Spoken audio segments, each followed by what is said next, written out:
Welcome to my channel. You are watching UPCAT Math Review, and in this video, let's discuss basic counting principles. First problem. How many ways can a certain class select its president and vice president from their 5 class officers? Okay, so ang tanong, meron daw tayong 5 class officers sa isang classroom. And we have to select 2 specific officers, which are the president and the vice president. So this is a permutation question. Okay? We're taking the permutation of 5 officers taken 2 at a time. Okay? Permutation.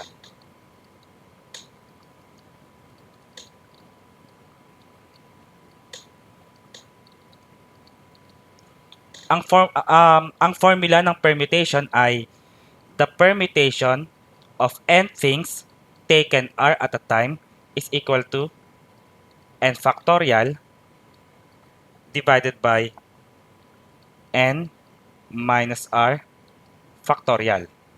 Okay? Baka hindi pa kayo familiar sa factorial. When we say factorial, imumultiply mo lang siya sa mga integers before that number. Okay? Halimbawa, 5 factorial. That's 5 times 4 times 3 times 2 times 1. Sa 1 nagtatapos ang factorial. Okay? So, parahin ko lang to. Anyway, this is the application of permutation. Yung problem na to. Kasi, pag permutation, lagi nyo tatandaan na ang order ay importante. Okay? So, pag nag-select tayo ng president and vice president out of 5 class officers, halimbawa may dalawang class officers, si Michelle at saka si Marie. So, pwede mong piliing president si Michelle. Tapos si Marie naman yung vice president. So, isang possible way na yon. Pero pwede rin naman si Marie yung president, si Michelle yung vice president. So, kita nyo, sa permutation, importante yung order. Okay? Order is important. Okay? Kasi kapag hindi importante yung order, mamaya, didiscuss din natin, combination na ang tawag doon. Okay, so application lang to ng permutation. So we have to take the permutation of 5 officers taken 2 at a time. So, following the formula, ito yung N, kasi ayan yung number ng class officers. Yun yung pagpipilian natin. Tapos dalawa, yung president saka yung vice president. Okay? So, following the formula, n factorials or 5 factorial divided by parenthesis n is 5 minus r which is 2 and then factorial. Simplify natin. 5 factorial can be expressed as, sabi ko nga kanina, 5 times 4 times 3 times 2 times 1. Sorry, times 1.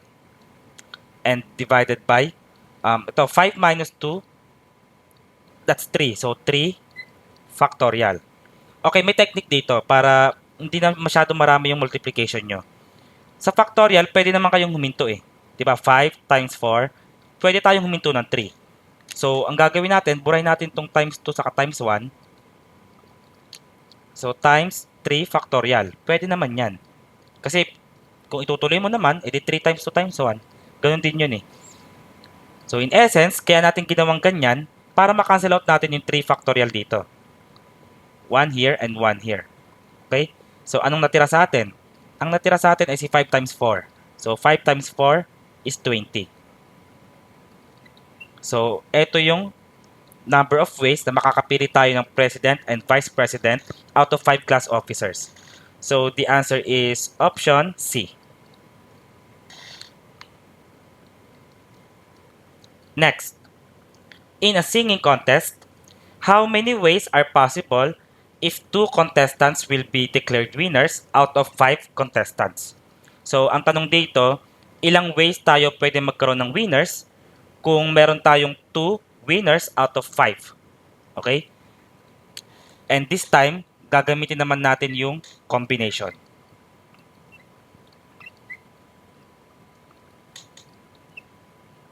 Bakit combination? Kasi order is not important. So, order is not important. Okay? Kasi ang sabi naman sa problem, magde-declare daw ng dalawang winners. Hindi naman in-specify kung may first placer, second placer, hindi naman sinabi. Basta may dalawa daw na panalo. The formula for combination is the combination of n things taken r at a time is equal to, kamukha lang din siya ng permutation formula, n factorial divided by n minus r factorial and then times r factorial. Ito lang yung nag-iiba sa kanila, yung r factorial.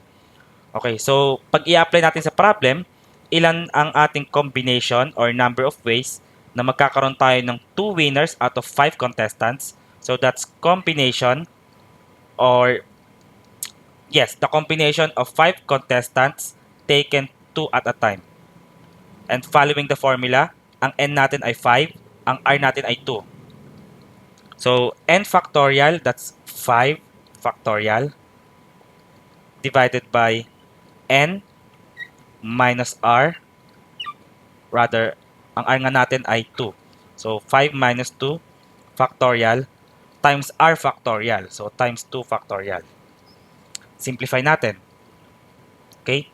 So copyahin ko muna yan. 5 factorial over 5 minus 2 is 3. So we have 3 factorial times 2 factorial. And then medyo expand natin tong 5 factorial. So 5 times 4 times 3 factorial divided by 3 factorial times 2 factorial. And then magka-cancel tayo. Obviously, si 3 factorial cancel na yan. Therefore, we have 5 times 4, that's 20. Divided by 2 factorial, that's 2 times 1, right? And 2 times 1 is equal to 2. So 20 divided by 2, which is equal to 10. Okay?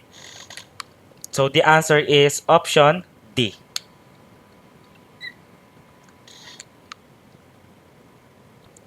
Next problem. How many 3-digit numbers can be formed from the integers 4, 5, 6, 7, 8, and 9 if the number is even and repetition is not allowed? Okay, so this is a classic example of the fundamental counting principle. Okay? Excuse me. So, ang ating options, meron tayong integers 4, 5, 6, 7, 8, and 9.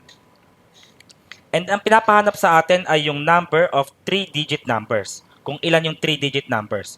So, kung pipili tayo ng 3-digit numbers, of course, meron tayong 1, 2, and 3. Tatlong digits. And bawat digits, meron tayong options. Ilan lahat yan? 1, 2, 3, 4, 5, 6. So, this is a total of 6 options, right? And magsisimula tayo ngayon sa may smallest digit. Bakit? Kasi merong requirement. Ang sabi, yung number daw natin dapat ay even. Lahat sila dapat even. So, ibig sabihin, yung dulo nito dapat even number. Hindi ka pwede magkaroon ng halimbawa 9 dito kasi hindi na even number yan. No matter what, ano pa yung values or digits dito. So, kailangan even numbers lang to. It means, ilan ang options natin para sa may last digit na to? Para maging even number. 4, 6, and 8. So, tatlo lang. Okay? Next. Sa pangalawa, okay na yan. So, lahat ng options pwede dyan. Meron tayong a total of 6 options. Kaya lang, assuming pumili na tayo kanina ng isang even number dito, magiging 5 na lang. Okay? So, 5 na lang yan. And of course, by the way kasi kaya natin hindi na sinama yung napili dito kasi ang sabi, repetition is not allowed. So, kung ano man yung napili mo dito, hindi mo na pwedeng ulitin dito. Okay? Yun ang idea. And ngayon, dahil may napili ka dito sa may middle digit, kung ano man yung napili mo dito, hindi na pwedeng ulitin dito sa may ating first digit. So, 5 ang option mo kanina rito, ngayon, 4 na lang. And ibig sabihin yan, we have to multiply. So 4 times 5 times 3, so that is equal to 60. So we have 60 total number of 3-digit numbers na kung saan ang numbers ay even and yun nga, repetition is not allowed. And the answer is option D.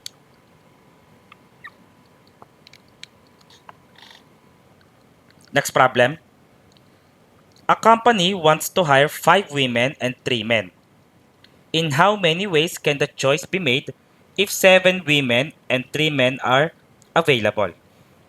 Okay. So ito, combination siya ng or i-apply dito yung both combination topic and the fundamental counting principle. Okay? So importante kasi yun eh. FCP, fundamental counting principle. Okay? Ang formula niyan ay M times N. So if one thing can be done in M ways and the other thing is can be done in N ways, pwede mo magawa sabay in M times N ways. Okay? Ayun yon. Now, application to ng FCP, itong problem. Pero may konting twist. Sasamahan na natin ng combination.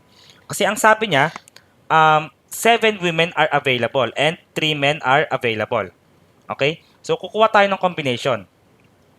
Ang sabi, the company wants to hire 5 women. So, we want to hire 5 women out of 7 women. Combination, okay? Kasi hindi naman importante yung order eh. Basta sabi women. Okay? Kaya combination ang ginamit natin, hindi permutation. Okay? So, ito yung sa women. Okay? Tapos, meron tayong combination, excuse me, meron din tayong combination para sa men.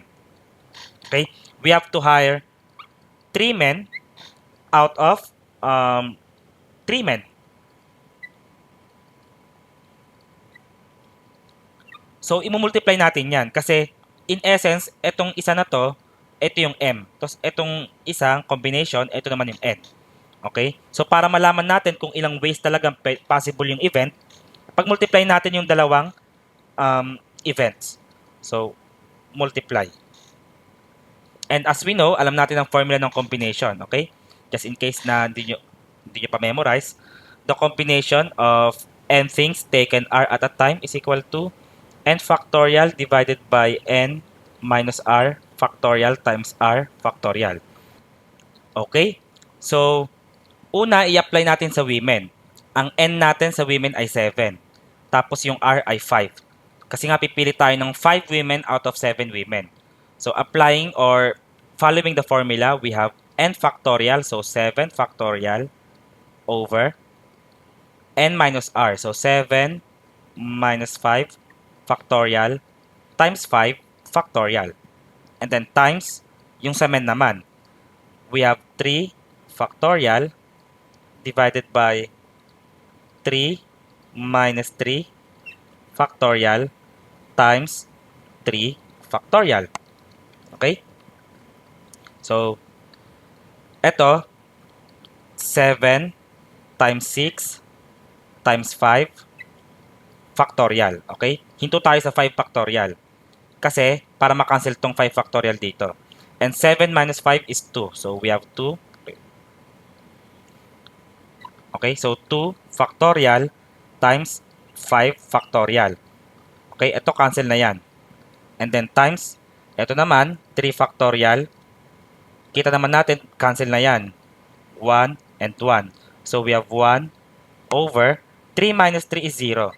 So, 0 factorial times 1. Now, the question is, what is 0 factorial? Well, 0 factorial is equal to 1. Okay? Hindi yan 0 ha. Equal yan kay 1. So, in essence, we have now 7 times 6 is 42 over 2 factorial is 2 times 1 times 1 over 1 times 1. So, 1. So, pwede natin ignore to kasi equal naman yan kay 1. Okay? Huwag nang tignan yan. So, we have 42 divided by 2 times 1 is 2. And finally, 42 divided by 2 is equal to 21. So, the answer is option B.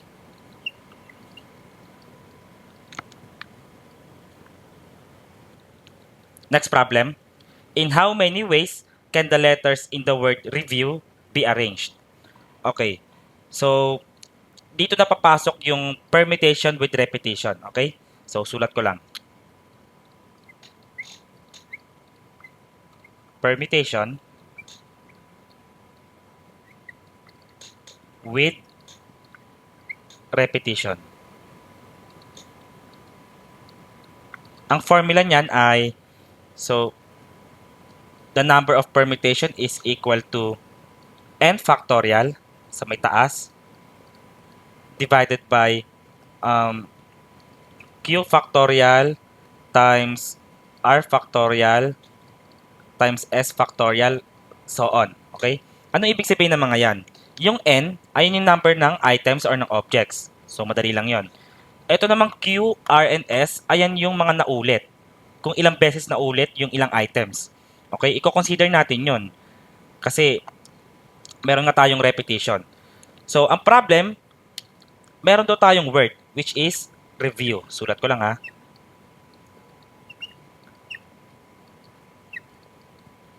Okay, review. So, ang review, meron tayong 1, 2, 3, 4, 5, 6. 6 na letters. So, we can say na n is equal to 6. Right? Pero may naulit dito. Especially yung letter E. Right?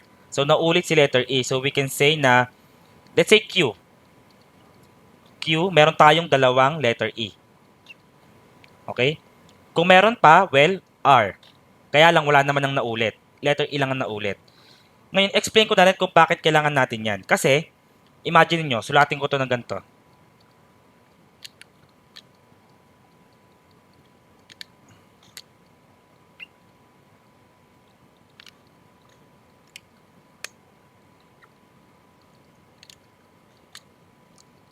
Okay, ganyan. Pwedeng ganyan.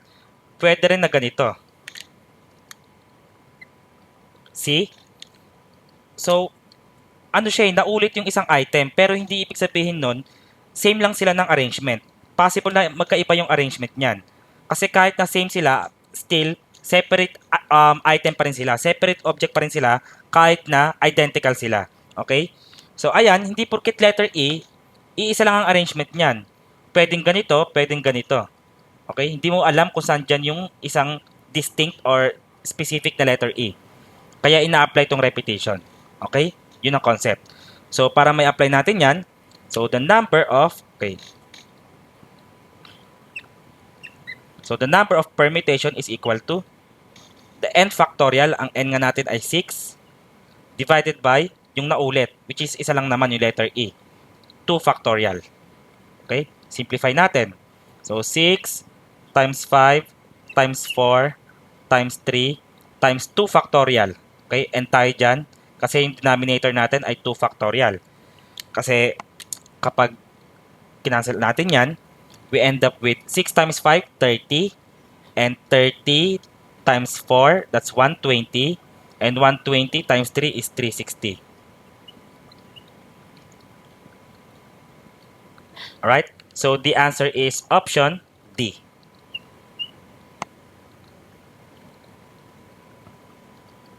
Next. In how many ways can 7 students be seated at a round table if 2 of them must sit next to each other? Okay. Application to ng circular permutation. So, circular permutation. Ano bang ibig sabihin yan? So, let's say meron tayong circular table as yung perfect circle. Tapos, sa problem kasi meron daw tayong 7 students. So, 1, 2, 3, 4, 5, 6, 7. Okay? Ibig sabihin yan, meron tayong n is equal to 7 students. Ang circular permutation, tinatanong niya kung ilang ways ang possible arrangement sa circular table kapag merong 7 na taong nakaupo. Ang formula niyan, so kahit hindi 7 yan, kung ano man ang value ng n, the number of ways or the number of arrangements is equal to n, kung ilan man yan, minus 1 factorial.